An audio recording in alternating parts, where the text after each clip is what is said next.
Hello friends, this is Anurag from ARG signals. तो आज का जो ये वीडियो है मैं गोल्ड एंड सिल्वर के ऊपर बना रहा हूँ। गोल्ड एंड सिल्वर को लेके जो मेरे व्यूज़ रहे हैं वो बुलिश रहे हैं अगस्त 2020 से। और 3 साल और 4 महीने हो चुके हैं और गोल्ड और सिल्वर जो है अभी भी अपने ब्रेकआउट लेवल्स के आसपास ही ट्रेड कर रहे हैं। इनफैक्ट सिल्वर तो ब्रेकआउट लेवल छोड़ दीजिए, सिल्वर अपने 15 साल पुराने लेवल पे ट्रेड कर रही है, ठीक है। और गोल्ड जो है वो अभी भी अपने ब्रेकआउट लेवल जो इसका सितंबर 2011 का जो हाई था $1921, उससे जस्ट थोड़ा सा 2-3% ऊपर है। तो कोई मेजर मूव जो है वो गोल्ड और सिल्वर में नहीं आए हैं। तो मेरा इस वीडियो का पर्पज़ ये है आपके साथ ये शेयर करना कि गोल्ड और सिल्वर ने बहुत ज़्यादा अंडर परफॉर्म किया है और इक्विटी मार्केट ने गोल्ड एंड सिल्वर को बहुत बुरी तरह से आउट परफॉर्म कर दिया है। इतना बुरी तरह से आउट परफॉर्म कर दिया है कि अब गोल्ड एंड सिल्वर जो हैं वो अपने पूरी लाइफ टाइम के अंदर इस डिफरेंस को कभी भी कंपनसेट नहीं कर सकेंगे। क्यों नहीं कर सकेंगे? देखिए, अगर फॉर एग्ज़ाम्पल अभी $1950 चल रहा है गोल्ड, मैं ये मानता हूँ कि सारी चीज़ें बहुत वर्स्ट होती है और जो आपका गोल्ड है वो $4000 हो जाता है, ठीक है। तो $4000 अगर आपका गोल्ड हो जाता है यहाँ से, तो यू विल गेट 100%, ठीक है। तो ये कि मतलब 100% बढ़ जाना भी एक बहुत बड़ी घटना होगी अगर ऐसा कुछ होता है तो, ठीक है। तो सपोज़ कीजिए अगर आने वाले 4 साल के अंदर गोल्ड अगर $2000 से $4000 भी हो जाता है, आपने अगर आज की तारीख में आपके पास में 5 लाख का गोल्ड है तो वो आपका 10 लाख का गोल्ड हो जाएगा, ठीक है। सपोज़ कीजिए आने वाले 4 साल 5 साल के अंदर अगर आपका सोना डबल होता है, क्योंकि ऑब्वियसली मुझे नहीं लगता कि 2000 से $2800 तक तो मैं एक्सपेक्ट करता हूँ इसको पैटर्न टारगेट के अकॉर्डिंग, जो कि 3 साल से मैं एक्सपेक्ट कर रहा हूँ, बट वो इसमें हुआ नहीं अभी तक। तो मैं ये मान के चल रहा हूँ कि आने वाले 4-5 साल के अंदर भी अगर ये डबल होता है यहाँ से, तो करीब 7-8 साल के अंदर आपका पैसा डबल होगा। अगर आपने FD भी करवा रखी है इंडिया में, तो FD आपका पैसा जो है 9 ईयर्स के अंदर डबल कर देगी। तो अगर गोल्ड आपका पैसा 7-8 साल में अगर डबल करता है तो मतलब ऑलमोस्ट FD के इक्वलेंट ही ये रिटर्न हुआ, ठीक है। और FD की इक्वलेंट रिटर्न का मतलब है कम्प्लीटली इन्फ्लेशन के अगेंस्ट में हैज आपकी पोजीशन, यानी आपकी महंगाई जितनी है FD के ऊपर आपका इंटरेस्ट उतना है, ठीक है। यानी कि आपका FD से जो इंटरेस्ट आ रहा है और जो महंगाई जिस तरह से बढ़ रही है, तो वो दोनों ने एक दूसरे को कंपनसेट कर दिया, यानी आपको कोई ज़्यादा गेन हुआ ही नहीं उसके अंदर। तो सेम टू सेम जो है वो गोल्ड के साथ में भी है। तो गोल्ड जो है इसने सबसे गंदा परफॉर्म किया है as comparative equity market. Equity market के अंदर आप सभी को पता है जो भी स्टॉक्स हैं दे हैव गॉन वाइल्ड। अब देखिए क्या होता है कि कितने भी फंडामेंटल्स कोई भी सिचुएशन हो, यानी कि फॉर एग्ज़ाम्पल अगर कोई स्टूडेंट है वो पूरी रात रात भर जग के पढ़ाई करता है, लेकिन अगर वो अपने एग्ज़ाम में फ़ेल हो जाता है तो कोई भी ये नहीं देखेगा कि उसने रात रात भर जग के कितनी पढ़ाई की थी, ठीक है। तो सब लोग जो हैं वो रिज़ल्ट को ही कंसिडर करते हैं। तो रिज़ल्ट ये है कि इक्विटी मार्केट ने despite all the negative fundamentals, all the recession news, all the hyperinflation news, all the wars news, all the bank failure news, ठीक है, आउट परफॉर्म किया इक्विटी मार्केट ने। और स्टॉक्स जो हैं वो 5x 10x 20x 50x तक कुछ स्टॉक्स जो हैं वो बढ़े हैं, ठीक है। तो ये रिटर्न जो हैं गोल्ड एंड सिल्वर कभी भी अपने लाइफ टाइम के अंदर नहीं दे पाएंगे, ठीक है। चाहे कितनी भी कैसी भी सिचुएशन क्यों ना आ जाए, तो मुझे ये लगता है कि गोल्ड एंड सिल्वर के अंदर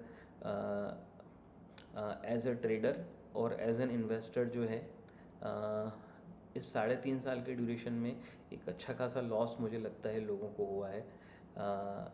अगर आपको गोल्ड के इस मूव का अगर आपको फ़ायदा उठाना है, अगर आप मतलब थोड़े कंज़र्वेटिव पर्सन है, जो ज़्यादा रिस्क लेना पसंद नहीं करता, तो आपको गोल्ड के अंदर इन्वेस्टमेंट करनी चाहिए, souvenir gold bond and physical gold के थ्रू। ठीक है, अगर आप कमोडिटीज़ मार्केट में अगर आप ट्रेडिंग कर रहे हैं गोल्ड में, तो मेरा ये मानना है कि आप बहुत हैवी लॉसेस बियर करेंगे, क्योंकि अगर आप इन्वेस्टर हैं, अगर आप गोल्ड को कमोडिटी में बाय करके होल्ड करेंगे, तो अभी 3.5 साल से तो कोई मूव बड़ा आया ही नहीं है गोल्ड में, तो रोल ओवर कॉस्ट में ही आपको मतलब गेंस आपके सारे साफ़ हो जाएंगे और आप मतलब लॉस में ही होंगे, क्योंकि आपको पता है रोल ओवर्स के अंदर 200 से 250 300 पॉइंट्स तक जो है वो ज़्यादा आपको नेक्स्ट कॉन्ट्रैक्ट में आपको रोल ओवर करना पड़ता है। तो अगर एक साल में अगर आपको 5 या 6 बार अगर आपको रोल ओवर करना पड़ रहा है, तो 3 साल के अंदर आपको कम से कम 15 से 18 बार आपको रोल ओवर करना पड़ा होगा। ठीक है, तो रोल ओवर की कॉस्ट आपने हर बार 200-300 रुपये अगर आपने ज़्यादा दी है, तो आप 15 टाइम्स को मल्टीप्लाई कर लीजिए 200 से भी, तो लगभग 3000 पॉइंट के आसपास का लॉस तो आपको खाली रोल ओवर कॉस्ट में लग गया होगा गोल्ड के अंदर। ठीक है, तो एज एन इन्वेस्टर तो आपको बिल्कुल भी कमोडिटीज़ में फ़ायदा नहीं हो सकता, और अगर आप ट्रेडर भी हैं तो ट्रेडर्स को भी बहुत हैवी लॉसेज हुए होंगे, क्योंकि कोई भी हमेशा लो पे परचेज़ नहीं कर पाता और हाई पे सेल नहीं कर पाता। ठीक है, अगर आप टेक्निकल भी ट्रेड कर रहे हैं तो कम से कम 7 से 8 ऐसे बड़े मूव्स गोल्ड के अंदर आए हैं जिन्होंने बहुत मेजर ड्रॉडाउंस दिए हैं, यानी हर बार लगभग वो जो मूव थे, अगर मैं इसको, ये भी मैंने मंथली चार्ट ले रखा है, इसको मैं अगर डेली पे अगर कन्वर्ट कर देता हूँ, तो अगर आप यहाँ देखेंगे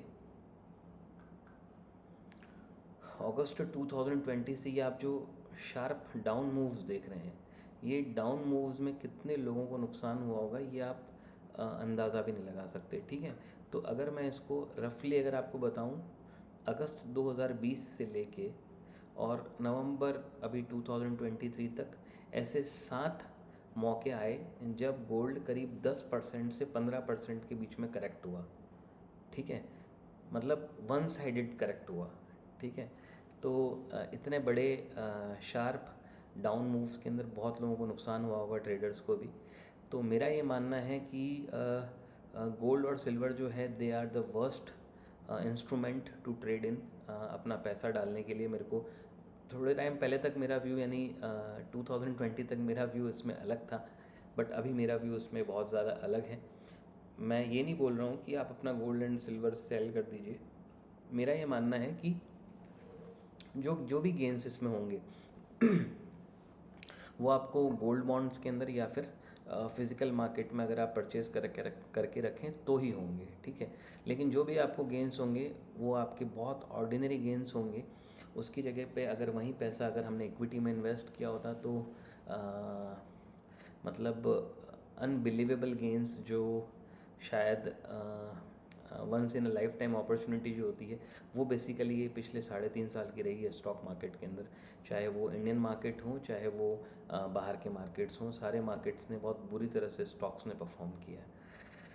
ठीक है फ्रेंड्स, तो मेरा ये मानना है कि सिल्वर को मैंने अभी शेयर नहीं किया, बट सिल्वर में कुछ है ही नहीं देखने लायक।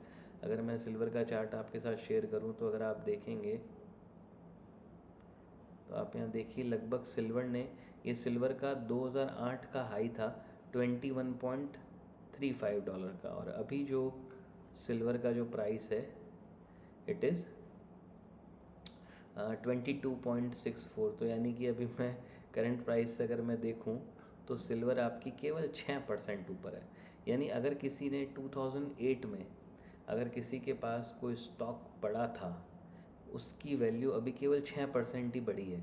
ठीक है, इस चार्ट के अकॉर्डिंग सिल्वर के अंदर अगर किसी के पास मार्च 2008 के अंदर किसी ने स्टॉक मार्केट में कोई शेयर लिया होगा, और अगर उसने कोई ऐसी कंपनी चूज़ कर ली जो उसको डिविडेंड पे करती होगी, तो अभी तक 15 साल में तो डिविडेंड अर्निंग ने ही उसको इतना ज़्यादा गेन दे दिया होगा जितना सिल्वर सपने में भी नहीं दे सकती।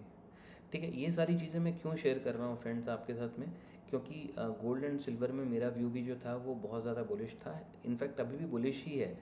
बट देखिए क्या होता है कि जो मैंने अगेन आपसे अभी बात की थी थोड़ी देर पहले कि रिज़ल्ट क्या है।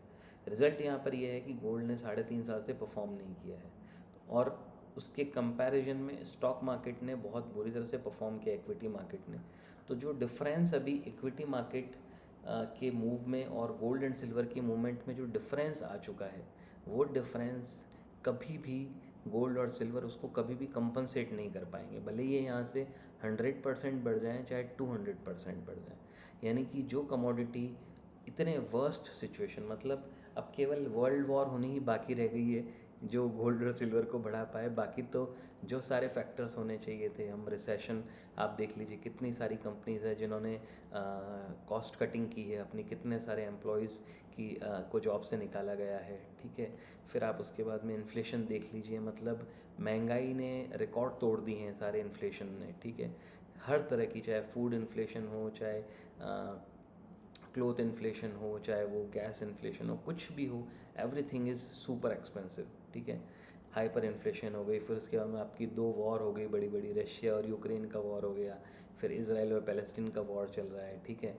फिर उसके बाद में मेजर बैंक फेलियर्स की न्यूज़ आ गई, ठीक है। मैं कुछ रिपोर्ट्स पढ़ रहा था जिसके अकॉर्डिंग जो 2-3 बैंक्स अभी रिसेंटली फेल हुए थे यूएस के अंदर, अगर हम लेमन ब्रदर्स को मिला दें तो ऑलमोस्ट उतना बड़ा मतलब क्राइसिस वाला सिचुएशन तो ऑलरेडी हो चुका है, ठीक है।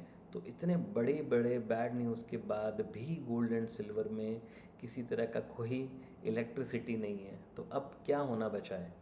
मतलब इससे ज़्यादा वर्स्ट तो और कुछ हो ही नहीं सकता, है ना। तो इतने वर्स्ट होने के बाद में भी जो फेड है वो आपकी इंटरेस्ट रेट्स बढ़ाए जा रहा है, ठीक है, अभी कंटिन्यूसली। पहले इंटरेस्ट रेट्स उसने घटाई थी तो चलो ठीक है, नीचे आ रहा था। अब इंटरेस्ट रेट्स हाइक होने के बाद में भी गोल्ड जो है वो आपका बढ़ नहीं रहा है, ठीक है। तो इतने बुरे फैक्टर्स के बाद में भी हम इन्हें बोलते हैं कि सेफ़ हेवन से, और फिर वो 3.5 साल तक वहीं पे कॉन्स्टेंटली वहीं पे पड़े हैं। तो मुझे ऐसा लगता है कि कहीं ना कहीं ये एज अ ट्रेडर या फिर एज एन एनालिस्ट एक फेलियर है कि 3.5 साल का, एक 3.5 साल का ड्यूरेशन एक बहुत बड़ा ड्यूरेशन होता है, छोटा ड्यूरेशन नहीं है 3.5 साल। मतलब एटलीस्ट 3.5 साल के अंदर आपको आप यहाँ पर भी अपनी मनी स्टेक पे लगा रहे हैं, ठीक है, तो उसका रिटर्न तो आप एक्सपेक्ट करेंगे ना, लेकिन 3.5 साल से आपको कोई रिटर्न ही नहीं मिला। तो मेरे अकॉर्डिंग ये सबसे गंदे इंस्ट्रूमेंट, सबसे वर्स्ट परफॉर्मिंग इंस्ट्रूमेंट्स जो हैं गोल्ड और सिल्वर रहे हैं। और आप जो भी पोजीशन बनाएं वो अपनी फ़िज़िकल मार्केट में बनाएं। और बहुत सारे नुकसान भी हैं। देखिए, गोल्ड के सबसे बड़े नुकसान क्या है कि गोल्ड को अगर आप फिज़िकल मार्केट में सेल करने जाएं तो वो इजीली बिकता नहीं है, ठीक है। आज अगर मुझे सेल करना है, मेरे पास जो गोल्ड पड़ा है, सबसे पहली चीज़, मार्केट में जो प्राइस चल रही है उससे 500-700 कम में ही बिकेगा। अगर मैं अभी ख़रीदने जाऊँगा तो 500-700 ज़्यादा में ही बिकेगा, तो 1000 रुपये तो सीधे सीधे आपका लॉस यहाँ पर बाइंग सेलिंग के अंदर ही है आपको, है ना।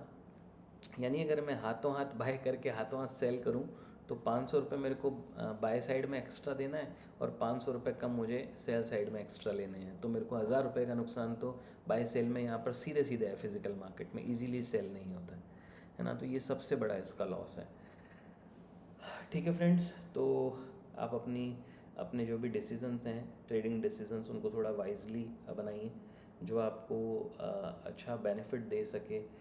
इसके कंपैरिजन में, फॉर एग्जांपल, अभी आप मुझसे अगर पूछेंगे कि मैं गोल्ड की जगह पे किस में इन्वेस्ट करना प्रेफर करूँगा, तो I will invest in Punjab national bank. Punjab national bank में इन्वेस्टमेंट करने के पीछे मेरे पास रीज़न्स हैं। रीज़न्स ये हैं मेरे पास में कि पंजाब नेशनल बैंक भी जो है वो आपका 2006 के लेवल से ऊपर ट्रेड कर रहा है अभी, ठीक है। तो ऑलमोस्ट इसने अपनी रेंज ब्रेकआउट दी है, तो मुझे लगता है कि पंजाब नेशनल बैंक में इतनी प्रोबेबिलिटी है कि वो 76 रुपीज़ से 200 आ सकता है, यानी कि 3 टाइम्स पंजाब नेशनल बैंक बढ़ सकता है।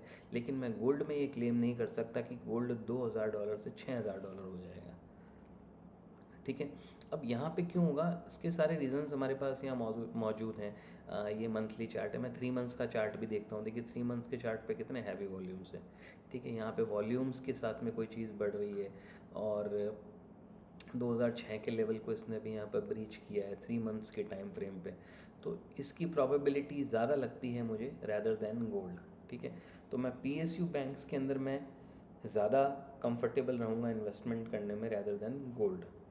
एक अमाउंट डिसाइड कीजिए, आपको वैसे भी अपनी इन्वेस्टमेंट जो है वो डिस्ट्रीब्यूटेड रखनी चाहिए, थोड़ी गोल्ड में फिज़िकली, थोड़ी गोल्ड बॉन्ड में, ठीक है। फिर आपका मैक्सिमम चंक जो है मुझे लगता है कि ऐसे स्टॉक्स में जो भी अपने ऐसे लेवल्स के ऊपर हैं जहाँ से उसके अंदर प्रॉफिट की प्रोबेबिलिटीज़ बहुत ज़्यादा हो, ठीक है।